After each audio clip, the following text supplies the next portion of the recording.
د 2021م کال د اگست په 15مه د اسلامي امارت مجاهدین کابل ته دننه شول او د هیواد واکي په خپل لاس کې واخیسته. امریکا په همدې شپو ورځو کې رسما په افغانستان کې خپله پوځي ماتې ومنله. د دې ټولو بریاو تر شا د دوحې کامیابه مذاکرات وه. د همدغې مذاکراتو په پایله کې امریکا په سیاسي ډګر کې هم ماتې وخوړه. موږ د اگست د 15مې په مناسبت د دوحې مذاکراتو ته کتنه کړې او په همدې تړاو مو د اوبو او انرژۍ وزیر ملا عبداللطیف منصور سره ځانګړې مرکه کړې ده. تاسو یې کتو ته رابولو. بسم الله الرحمن الرحیم. وزیر صاحب محترم، ډیره زیاته مننه کور مو آباد چې موږ ته د مرکې وخت راکړ. تاسو هم مننه کوم چې دلته راغلئ، تشریف هم راوړ، زموږ غږ تر هېوادوالو او نړۍ پورې رسوئ. ډیره مننه وزیر صاحب محترم. زه لومړۍ پوښتنه له دې شروع کوم چې امریکا ولې په دوحه کې مذاکراتو ته غاړه کېښوده؟ دلته ځمکه پیسره وه او د افغانستان هر کونج او کنار د دوی لپاره سره تبۍ وګرځېده، او که څنګه؟ بسم الله الرحمن الرحیم.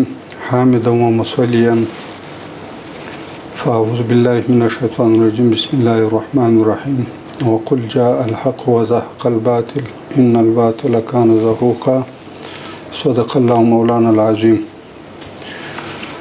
څرنګه چې تاسو ته معلومه ده، په افغانستان کې چې امریکایانو او ناټو کوم دلته مداخله وکړه او افغانستان یې اشغال کړ، نو دوی داسې فکر کاوه لکه څنګه موږ په دنیا کې نور هیوادونه اشغال کړي دي، افغانستان به هم دغسې زموږ یو دایمي اډه وي او دا خلک به زموږ د افکارو لاندې ژوند وکړي. خو هغوی د افغانستان تاریخ نه و مطالعه کړی او د افغانستان د خلکو عقیده یې نه وه معلومه ورته. که ورته معلومه هم وه، د روسیانو په مقابل کې هغه یې هېره کړه. نو چې هېره یې کړه، په افغانستان باندې حمله وکړه او دلته دا چې دوی فیصله کړې وه چې هغه څوک چې د امریکایانو د ناټو په مقابل کې مقاومت کوي، مجاهدین، نو هغه یا داسې وځپل شي چې یا ټول بندیخانو ته ولیږي یا د ځمکې له مخ نه ورک شي. خو دا د الله تعالی بیا بېله فیصله وه چې مجاهدینو او د افغانستان خلکو مقاومت وکړ. د هغه مقاومت په نتیجه کې او امریکایان دې ته اړ شو چې نور موږ په افغانستان کې پیسې مو مصرف کړي، زور مو مصرف کړو، زر مو مصرف کړو، په افغانانو باندې نور حکومت نشي کېدلی. ډېر سخت ګزارونه یې وخوړل او نظامي تلفات ورته واوښته، اقتصاد ډېر ضعیفه شو. نو دوی په ځان باندې پوه شول که نور موږ دلته په افغانستان کې پاتې کېږو، بیا دغه زموږ چې دا کوم په دنیا کې نوم لرو چې موږ یو صفر طاقت یو، دا به صفر شي.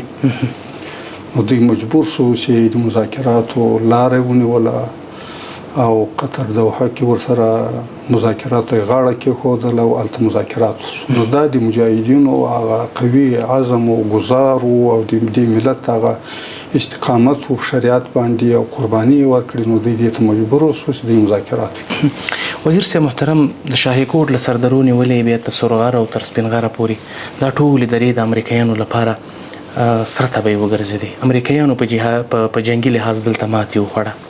تاسې فکر دا کړی و چې امریکایان به ضرور د سیاست په ډګر کې هم ماتې خوري او دغه میز ته چې دوی راځي د مذاکراتو میز کې د دغه میز واک او ګدۍ به د اسلامي امارت پلاوي لاسته راوړي؟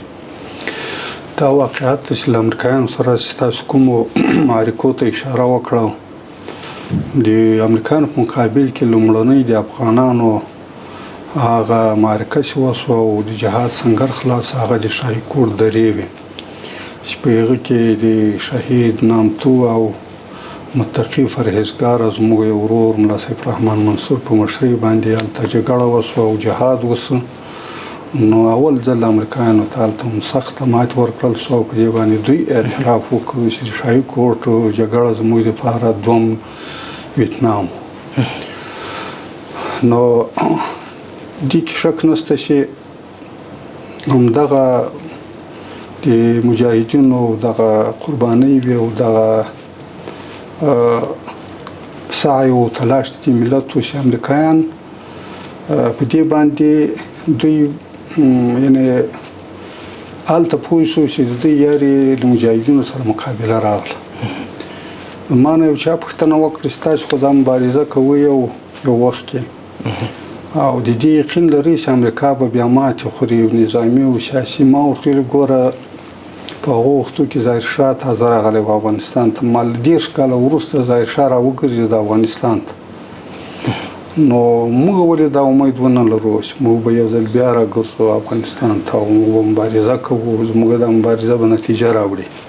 موږ متیقن اوسو انشاءالله زموږ دا قربانۍ به امریکایان دې ته مجبور کوي چې دوی به سیاسي ډګر ته راځي او موږ سره مذاکرات کوي او یا به ځي افغانستان به پرېږدي.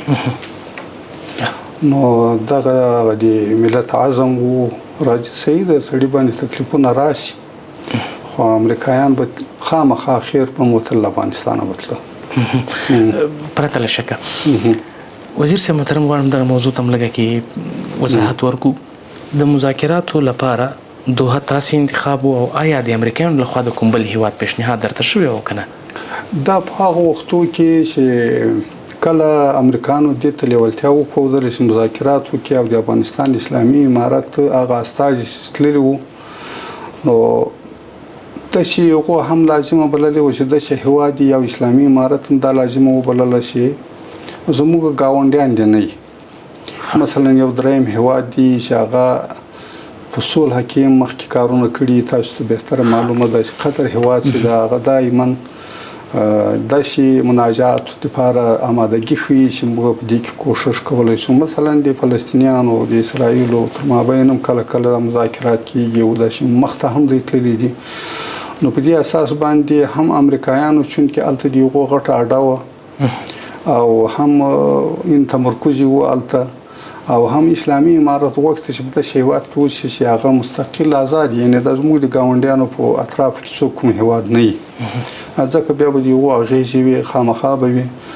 نو دغه توافق بیا د طرفینو په هغه وخت کې شوی و چې دوحه مناسب ځای ده او قطر مناسب ځای ده چې هلته مذاکرات وشي. وزیر صاحب محترم، امریکا دلته راغلې وه په ډېر غرور او په ډېر تکبر، او بیا د دوی هدف دا و چې دلته باید هیڅوک سر پورته کولو ته پرې نږدي. تاسې د هغوی په مقابل کې ټوپک راواخیسته او د جهاد ناره مو بدرګه کړه. وخت داسې راځي له امریکا سره یو ځای مذاکراتو ته ځئ، کله چې تاسې دوحې ته لاړئ هلته فضا څه ډول وه او ستاسې روحیه څنګه وه؟ نو دې کې خو شک نشته چې امریکایانو ډېر غټ خبره کړې وه او داسې بیا له اسلامي امارت مجاهدینو سره دوی خبرو ته کښېني، نو دا به د هغو دپاره هم سخته وه. خو داسې نه یې سوی کولی، دا هم ورته سخته وه مذاکرات، ځکه چې ډېر تلفات یې لیدلي وو. او کله چې د مذاکراتو میز ته کېناستلو په اولو وختو کې خو همدوی ډېر تدابیر نیولي وو امنیتي چې خدا نخواسته دا مذاکرات به څنګه وي.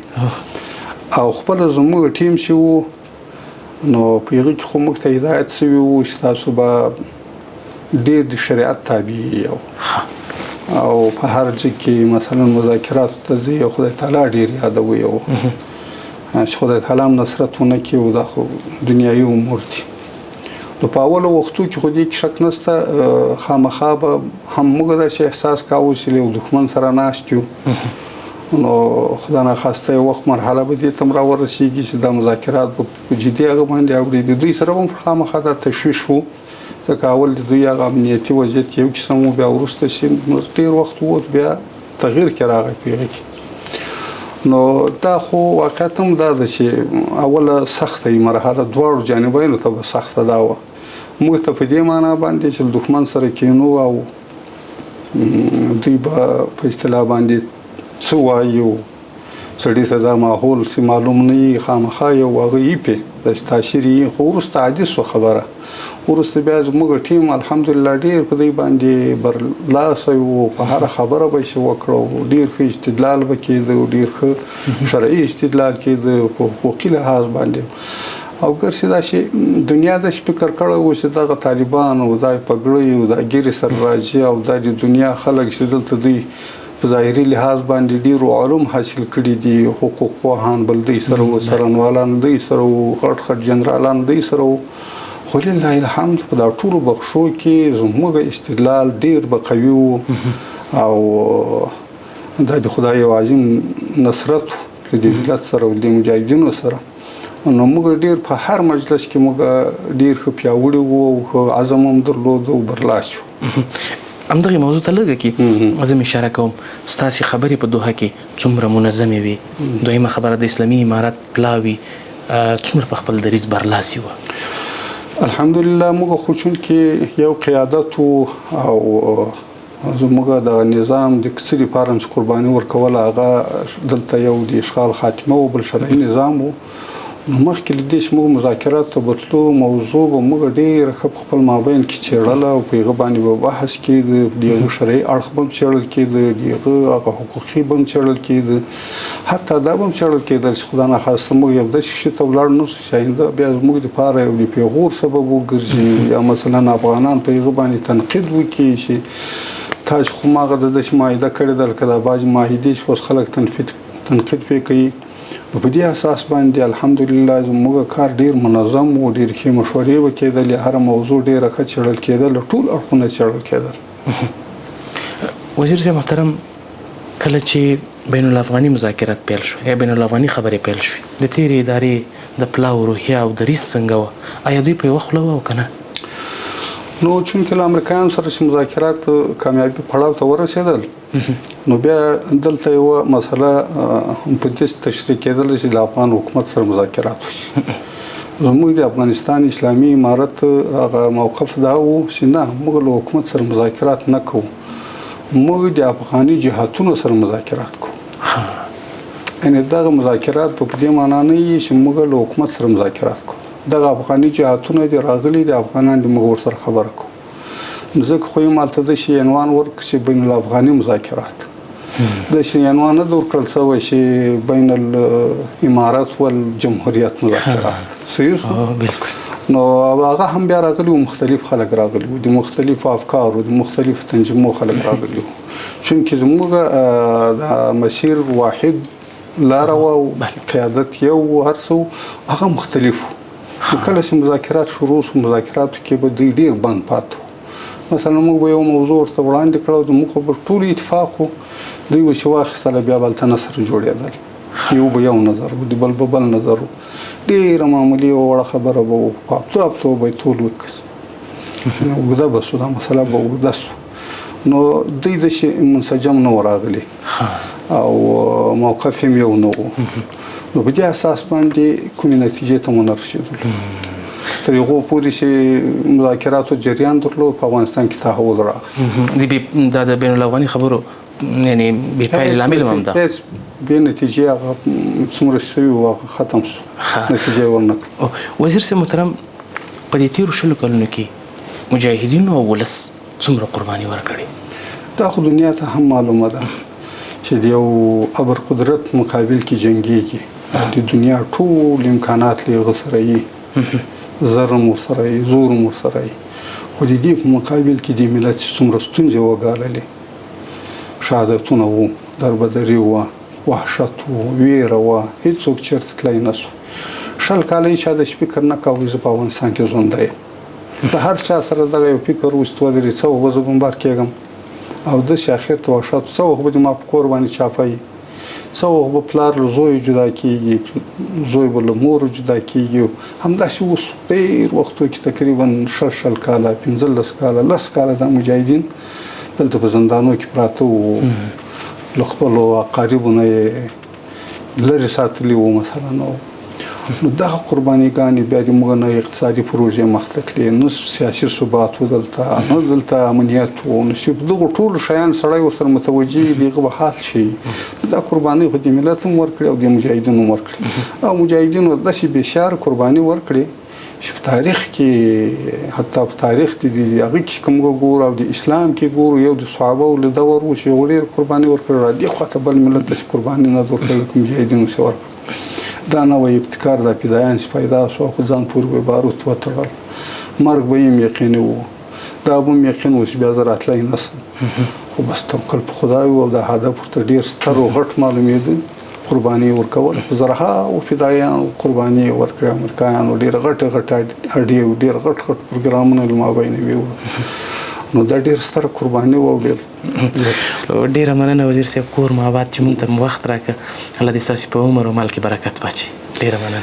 مننه. خدای تعالی دې تاسو هم خوشحاله کړي او په دې مناسبت سره اوس چونکې بیا د اسد میاشت راغلې، څلورویشتم د اسد را روان ده، دغه ګټلی تاریخ او دغه ویاړ د ټول افغان مجاهد ملت ته مبارک وي، تاسو ته دې مبارک وي، زموږ قدرمنو مشرانو ته دې مبارک وي او خدای تعالی دې وکړي چې موږ د دغه نعمت قدر وکړو او په دې سره موږ لوی په ځان کې رانولو، موږ نور هم خدای ته متوجه واوسو، اصل قادر ذات چې دغه خدای تعالی ده، هغه ناصر ذات الله تعالی ده، موږ اشیا خپل مسؤلیت ادا کړو.